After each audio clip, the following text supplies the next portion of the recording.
Hi, everyone. My name's Jonna McCall, and I'm a mental health counselor, expressive therapist in Seattle, Washington. We are on day 3 of stay home orders due to the coronavirus pandemic. Life is changing drastically here, as I'm sure it has for a lot of you all over the world. This is a really scary time for everyone, and it's a natural response to feel very fatigued and overwhelmed and anxious. Um, so, what I want to offer here is just an activity.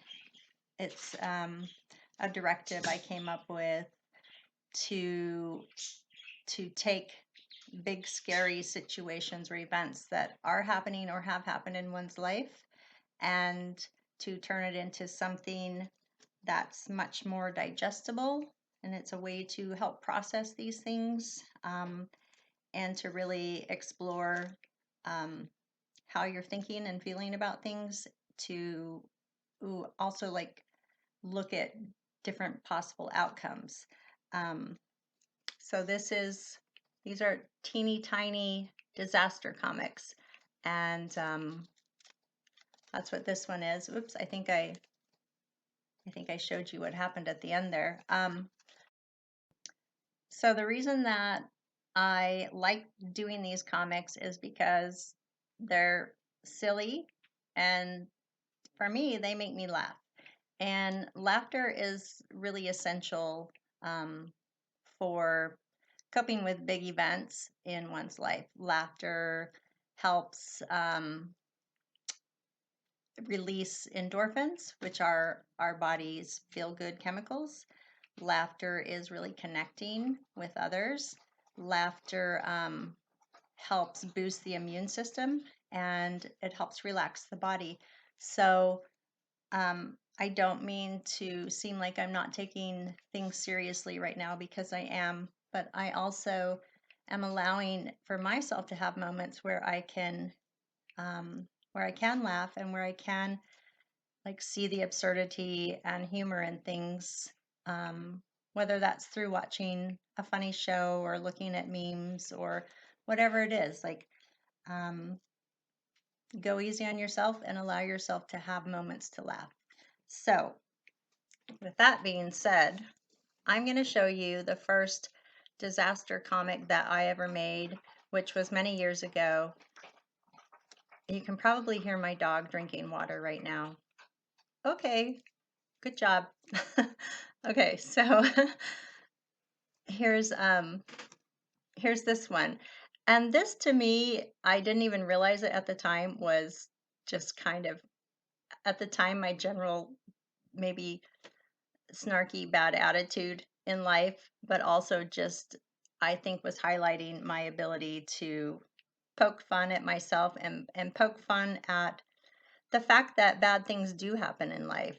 I think I've always been that kind of an existential absurdist around things. Is just seeing that, look, life is hard, bad things happen, and good things also happen. So just trying to be able to live with the balance of both, and recognizing that. So here's this one. There's two little ducks. Excuse the stains. This has been around for many years. I'm going to assume that's coffee. Let's just assume that's coffee. Okay. These two little ducks are a happy little couple, or little pair. And one duck says, "I'm hungry." And the other one says, "Okay, I'll be right back, Dumpling." So that one's heading out to get some food. So that one's wandering out into the wild looking for food. And uh-oh, what's that lurking in the distance? That doesn't look good. Shoot, I was right. It's not good. It's a mountain lion. Rawr! From worse to even worse. Dinner for the mountain lion. Bye-bye, Ducky. But then we see that this mountain lion is actually a mama mountain lion and has baby mountain lions who are waiting eagerly. We're hungry. Okay, okay already, says a mama mountain lion who is obviously a little bit tired and maybe a little bit hungry and irritable with her children. And then there's the other ducky back at the pond. Honey, where are you? But Honey's gone. Oh, that's sad. Okay, that one's a little sad. So I'm sorry. I think what was happening there was that, I was probably dealing with abandonment issues and stuff. So I'm glad I worked that out. Okay, let's move on to the next one, which also involves duckies. And through this one, on a more serious note, I did want to explore some feelings around the current situation with the virus, the pandemic, and I wanted to examine the ways that, not only I myself am having what's called cognitive distortions around this. Cognitive distortions are kind of like where we have thoughts that we magnify and exaggerate, and they tend to lean more towards being irrational. And an example of that would be like catastrophizing, and that's where you might say something like, if I don't study for this test, I'm going to fail this test. If I fail this test, I'm going to get kicked out of school.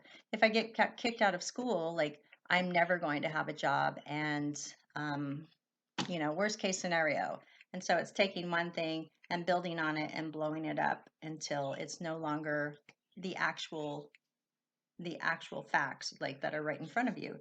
And catastrophizing is kind of, it's a reaction to anxiety, and it's also anxiety inducing. So it's kind of self-perpetuating, and it's kind of normal to have those thoughts right now. We're all having those thoughts around this pandemic. It would be, I would be amazed if there was a person out there who hadn't catastrophized at least once around this. And it's also very, very normal to be having an anxiety response to this. So this is just a way to get that out onto paper, to externalize it, and it's also relaxing to do activities like these. And if you're as silly and obnoxious as me, you're also going to find that it will make you laugh, or maybe it will make someone else laugh, which is not a bad deal. So what I do with this is I completely, I did this with the idea of catastrophizing in mind, and also with the idea of one way of working with catastrophizing is to kind of examine, first of all, the line of thoughts and how they're building on each other, and also what are some other outcomes. So looking at all the various outcomes of the initial thought. And so I do that in this. And anyway, I'm going to read this to you, and then I'll let you be on your way to go make your own. This one I cut differently than the other. Obviously, I made them into squares. I simply folded up copy paper and cut squares, and then with those squares, I traced more and cut more. The first one I made, like, you can make strips like this. It's just cutting strips and then folding them together into a little booklet. My intention was to make one that I could staple, but I got a little carried away and filled up the pages too much and didn't leave room for staples, so oh well. Okay, here we go. This one's called Bucky, Ducky, and the Virus from Heck. And I'll just read this one. A horrible and foul, haha, pun, virus had hit pandemic levels in the whole world. Ducks everywhere were getting sick, and many elder ducks were dying. Bucky Ducky was very frightened and worried for her granny, Lucky Ducky. Granny lived in a nearby pond with other elder ducks, but no one was allowed to visit. There's the elder pond, and there's Granny Lucky, and there's some of the other elders. So Bucky wanted to be prepared and stock up on groceries. But when Bucky went to the store, Unsafeway, it was closed. And it was going to be closed for a while. Already, as you can see, spiders had started making a home there. There were cockroaches, rats, and even turtles had taken over Unsafeway.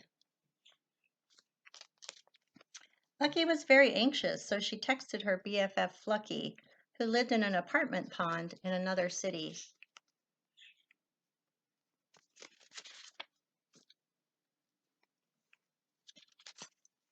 There's the apartment ponds. That ducky's sleeping. This one has a balloon. This one's just doing whatever. And there she is, getting her texts. And the conversation is, Flucky, I am so scared and worried. And Flucky says, I'm so sorry. You are not alone. What are you most worried about? And Bucky says, I'm worried about my granny. I'm also scared that we will all run out of food, and I'm worried that aliens will take over the planet. And Flucky responds, I can't promise everything will be okay because scary things are happening. Try and focus on the things you can control and check in with yourself about your thoughts. What's true and what are you making bigger? And there's that catastrophizing we're talking about.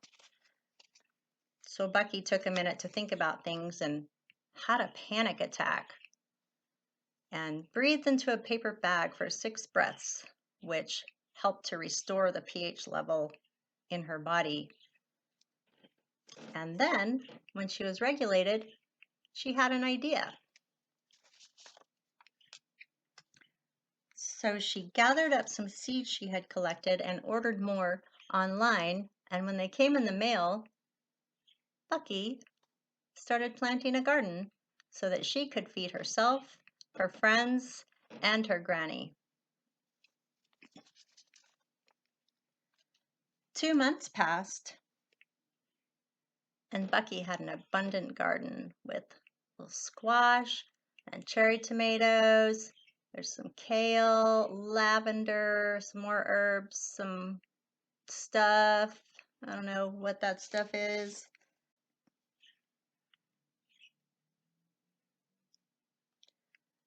So even though the stores had opened again after the virus had passed, an unsafe way became safe again way open.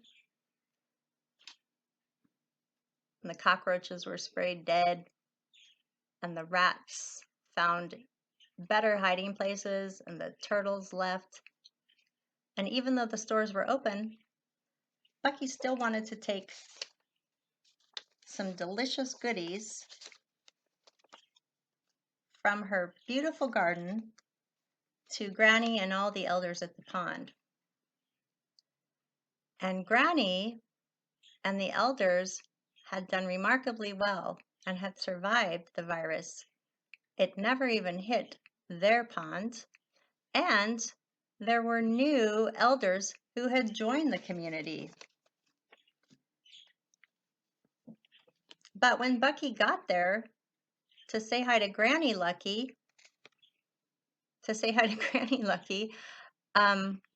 she was met with a surprise.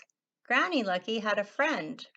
She was so startled by the sight of this friend that she dropped her basket of goodies.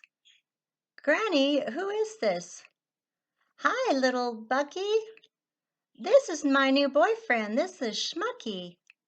Schmucky's from planet Quackar. What? Planet Quackar? Yes, it's true. Aliens had actually invaded the planet. And what's great about that is that they had come to save us all and save planet Earth. because humans were failing miserably. So aliens came from planet Quackar, and the Earth was happy, and humans were happy again. Okay, so there's that. And it's pretty silly. And I think you get the idea. I hope that you do this activity and see what kind of things you can come up with. And you can do this in response to anything like a pandemic or abandonment issues and all sorts of things.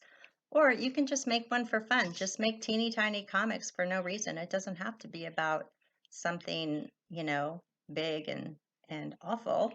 And I hope you will do that. Until next time, take care, be safe, and I'll see you soon. Bye.